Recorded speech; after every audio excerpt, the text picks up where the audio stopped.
Right, so I'm using the Lily Bloom. This is an exclusive to Create and Craft. You can only get it from Create and Craft. Don't ever think it will be available anywhere else. I may be wrong, but at the moment Create and Craft is the only place you can get this. It's available as a set, so you get the embossing folder and the die, and then you get the layering stencils, and it's a beautiful set. It really is a beautiful set. Now, I'm not colouring the whole thing today. I'm only colouring one flower. I'm making, well, I won't tell you what I'm making yet. We'll come to that in a minute. So the things I'm using as well as that are the Fabulous Textures stamps, and I'm using this one here, just this little one in the background, okay, and I'll show you how I'm using that in a bit. I'm also using the sticker sentiments. I'm also using the TATTY words, but what I love about these is you can run them through in one go. I wouldn't separate these. I would run them through in one go every single time, and then you end up with lots of sentiments already cut. Okay, so I think that's a fabulous die set. I'm also using the awesome, gorgeous padded quilt, and this is where we're headed. Now, this is a 6x6. Now, I did think after I'd done it, perhaps the card is a little bit too small. I know we have to think about postage, especially now, but looking at it after I'd finished it, to me it's a little bit too small, the actual card, and I think it detracts from the actual image. Okay, so all I'm doing is the lily. I'm only colouring the lily. Okay, now you can see here, this is where I've used my sticker sentiments, and I've also used some of the clear dewdrops. I'm actually using the pastel dewdrops today, only 3, but I'm using those because they match my colour scheme. So this is a 6x6, and what we're headed for today is a 7x7. All right, so what I've done is I've cut my die in white card, and then I've embossed it, and then I'm going to stencil it. I did do it the other way round. I did do the stenciling first and then cut it and then emboss it, but for me, doing something like this is the best way. I wouldn't normally say that because I'm normally a stencil, die cut and then emboss, so you know, this for me is a little bit different. So the reason I think it's going to be easier having embossed it first is you're going to be able to line it up easier with the stencils. Okay, so because you've got an embossed image to sit your stencil over, it's easier to line it up. See, now that didn't take me any time at all. Now I don't need this first stencil because it hasn't got any of the lily on it. But what I am going to do, I know it's on a silicone mat and it shouldn't really move, but just in case, just to make absolutely certain, I am just going to tape it down. See, okay, so that's taped down, that's not going to move. Now I don't need 1, 2 and 5 because there isn't any detail about the lily on any of these stencils. So I'm only using these 3, 4, 6, 7 and 8. Okay, now then I'm going down with the first one. So the first one for me here is number 3. Okay, I'm going in with a distress ink only because Lisa doesn't do a white yet, and I'm putting a layer of distress ink in Picket Fence, which is the sort of the distress ink white equivalent. I'm putting a layer of that down on this first layer because the Juicy Pineapple that Lisa has in her ink set is such a beautiful vibrant yellow. I don't really want that much vibrancy on this card. Okay, so that's the reason I'm putting down a layer of white first, because it will soak up some of that colour and make it a little bit softer. Okay, so there's my first layer, and that's my distress ink finished with.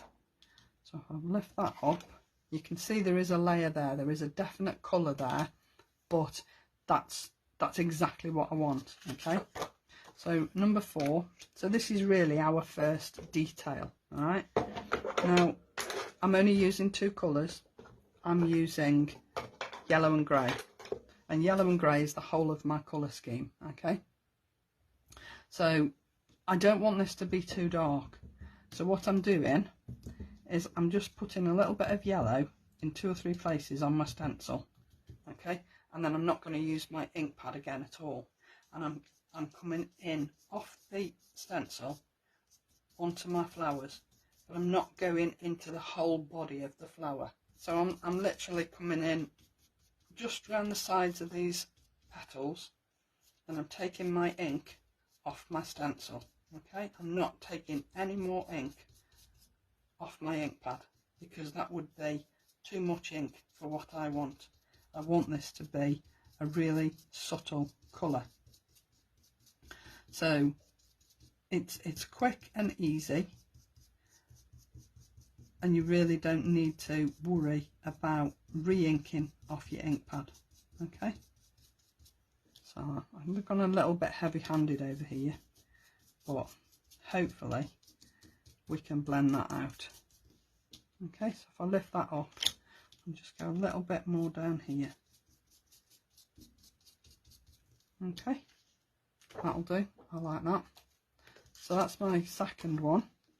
This is my third one, but it's stencil number 6.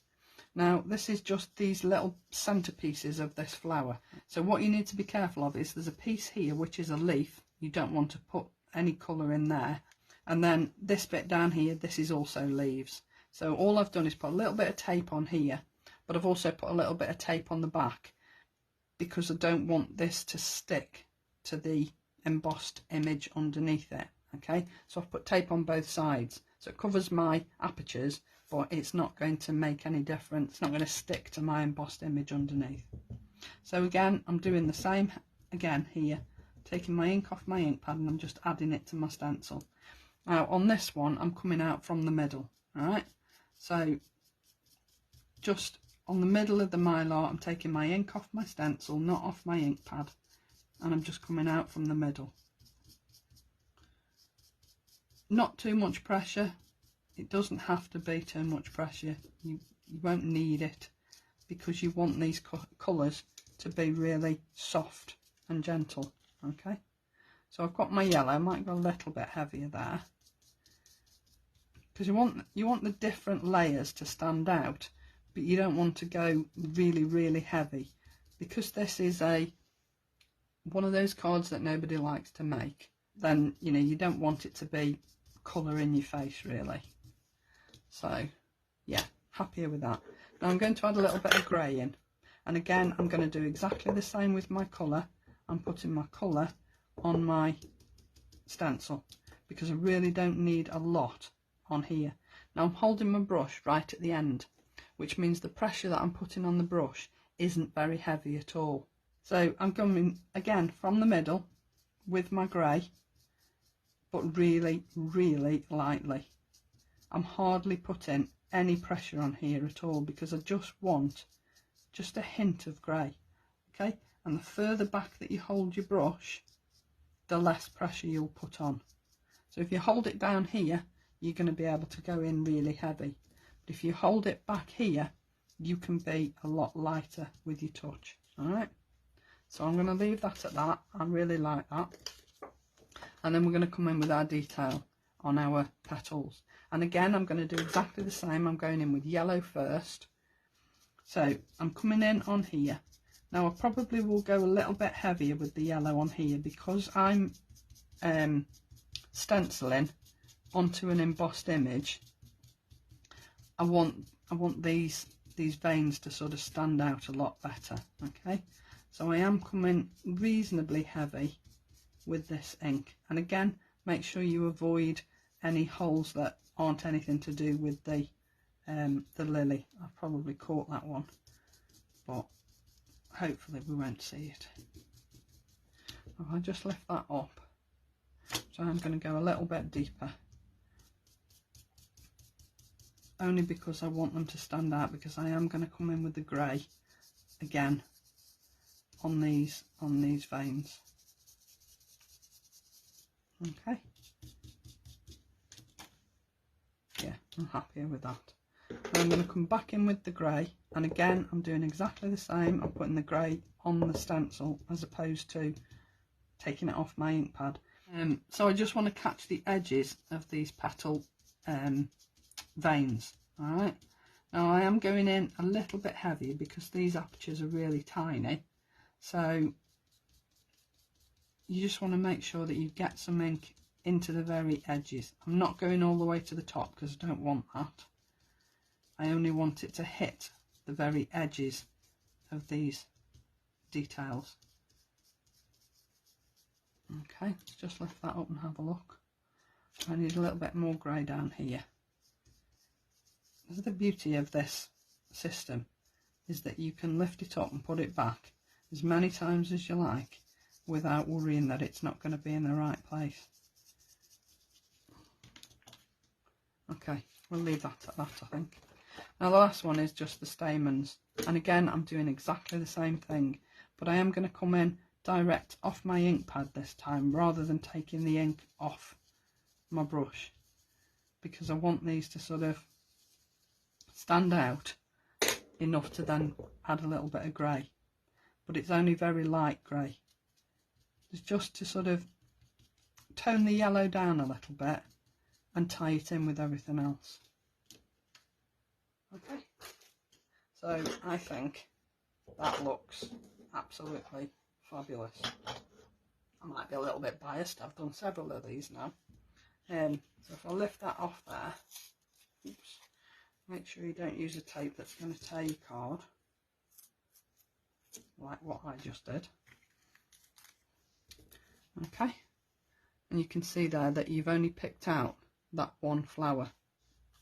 So that's my embossing and my stenciling, and I just think picking out that lily, particularly for something like a sympathy card, I just think that it speaks volumes to me. Okay, so then what I did was, this was the one I did yesterday, I cut it out again in grey, and I've just put a grey other layer of the same image behind it and slightly offset it, just to give me a little bit of differentiation between the actual embossed image and the card behind it that I'm going to put it onto. Okay, I didn't want to use black. Black would have been too harsh, so I've used a grey because it ties in with everything else. Because I've used yellow and grey inks, it's going to tie in with everything else. Okay, so I put that to one side. Now, as I said, this is a 7x7 rather than a 6x6. Because I thought this one looked a little bit crowded, I've done this one on a bigger card. All right. Now on the background on here, you'll see that I've used that little texture stamp, and I've used second generation inking. So I've taken my stamp, I've put it on my ink pad, I've blotted it off on a piece of paper and then stamped it on the card. And I've done both colours in yellow and grey. Now for me that looks like patterned paper. So, you know, I've seen patterned papers that look similar to that, and I just think it's a nice effect. Okay, so on this one, because I wanted to use the padded quilt, I took my piece of card and did exactly the same thing. So second generation stamping with yellow and grey, and I'm not sure you can actually really see it. If I lift it up a little bit closer to the camera, you should be able to see it a little bit. Yeah, you can. Okay, and then I put it through the embossing folder, the padded quilt embossing folder, and then I just rounded off my corners. I was going to use the bubble squares, but they weren't the right size for what I wanted to do today. So all I've done is cut a square and then just rounded the corners off. Okay, so then I'm going to add this to my base card. Now I'm adding this flat because I've already put this padded quilt piece on foam pads, so I've raised this up a little bit, so I'm adding this flat. All right, so if I add this down first, and I was going to just stamp the texture stamp around the image, but I decided to just do the piece of card and then cut it out, and I think I'm happier with that. I think it just looks like patterned paper to me. So I'm going to pop that down there using Lisa's ink, because I know that once this is down and stuck, it's not going to go anywhere. This is just not. It's fabulous glue. Okay, so that's that.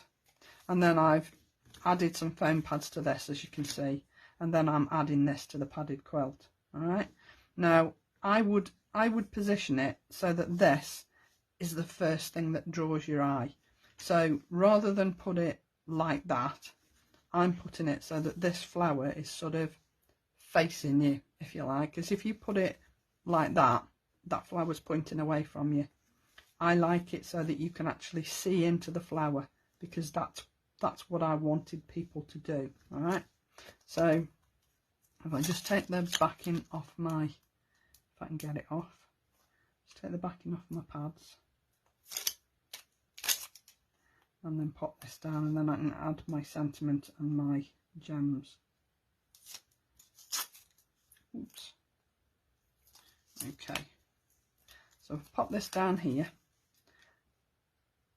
Now you can see now that this embossed image sits really nicely in the middle of that padded quilt. Okay, now when you come to add your sentiment on this one, you see I added it at the bottom, and that looks fine because I didn't twist this round as much as I've twisted this one round. But on this one, because I've sort of put this within a frame, if I try and add a sentiment like the tatty words that I'm going to use, if I try and add that anywhere around the edge, it's just not going to sit right.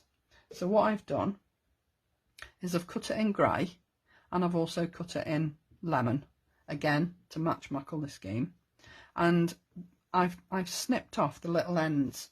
So if I show you the actual image, you see here there's little scrolly ends on each end of every one of these sentiments. Because of the card that I'm doing, because it's a sympathy card, I didn't want those on. For me, they were a little bit too much, a little bit too frivolous for the sort of card that you're making.